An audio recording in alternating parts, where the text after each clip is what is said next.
po kanino mami.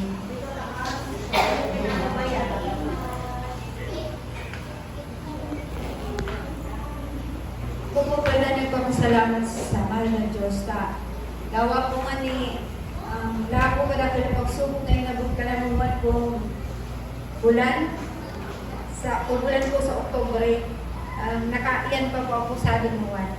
Sabi ko po nga ni, huwag naman na pwede ko kaya mag-testimony. Nagpapasalamat ako sa Diyos. Unang-una sa ito po, itinauniyakan na itong mga kagiginta.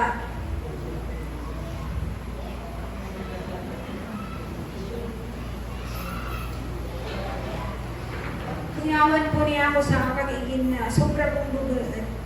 Masasabi ko kung sobra po niya ang bubuhat. Kung po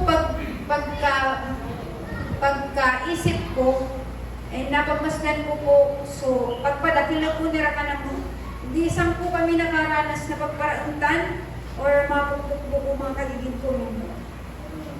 Kaya minsan makatatakot ako nguwan na henerasyon, mga igin nga ng gunuwan pag namamasdan ko, grabe na akong tandang igin, pero diri po nag-iiranag sira.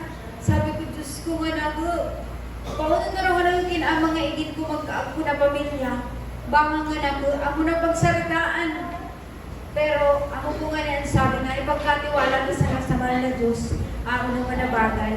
Bago pong madali nabuhay ka sa natawo, kumuga pa po akong Kristiyano, pag ako po nakaka-encounter po sa mga iyan sa pagsilong ko, lalo na kung nadadamay po ako, talaga pong di rin ako magtuturo-darwali po ako masusunod na iiyanan ko iya. Di rin po ako magpaparapulaw, pero mahilig sana po ako magparamasit-masita. Ako po kaya sa sige ana, gugrupo ko tapos lang ko yung daldal. Talagang makalunod ka mo sa akin unong iyan na matutuyaw ko po. Pero po, naging Kristiyano na ako. Pag nakababayad po ako sa sala, imbis kong maungat ako, ipagpipray ko po, natawag kong And lalo na po na ako pa po kami medyo problema sa tupo amot. Pero ipinagkakatiwala ko ang kiyang Diyos. Sabi po nga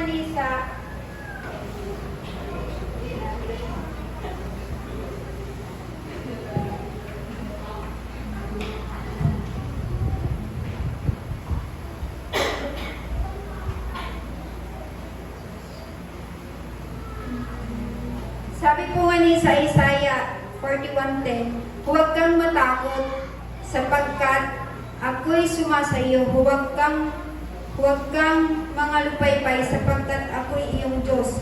Aking palalakasin ka at aking tutulungan ka. Oo, aking aalalayan ka ng kanang kamay ko, ng aking katwiran ko. Kaya po ito pong problemang ito, diri po ako kanto nakakatakot. Taisi kong pag nasa tama ko ika, diri po ika pababayaan niya ang Diyos. And ako po kami pinaplano na magawan pong para ka naman, hindi po para kanda. Para po kanda. Nuwan, sabi ko, abo kung magparaplano nga ng kita, amo nga yan sabi, kung ano gusto niya ang Diyos, amo yan, pinangyari yan. Sabi ko nga ni Sadi, ihabilin mo ang iyong lakad sa Panginoon. Tumiwala ka rin naman sa Kanya at Kanyang papangyarihin. Sabi po sa Psalm 37:5. Kaya ako po, po sa pagtiwala ko Kanya na ay pumingyari. Tapos kuman pumaling para ka ng mga karayan, hindi para po banda. Kaya nagpapasalamat ako sa Diyos ko pagiging Kristiyano ko ta. Hindi rin po ako naging Kristiyano.